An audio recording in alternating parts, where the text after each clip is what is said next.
বন্ধুরা আজকে আমি গুনে দিয়ে ছোট মাছ ধরবো ঘের থেকে। টমেটো গাছের ভিতর দিয়ে চলে আসলাম ঘেরে।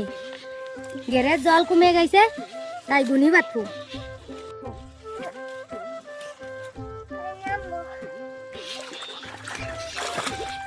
কম জলে মাছ কি পরিমাণ দৌড়াদৌড়ি করতেছে, দেখো কি পরিমাণ মাছ।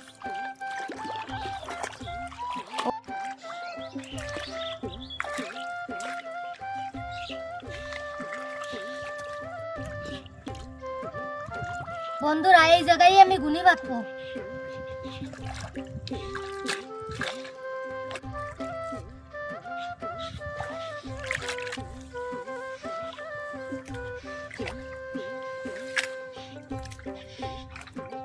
বন্ধুরা আমার গুনি বাঁধা শেষ, এখন অপেক্ষা করব মাছ বাঁধার জন্য।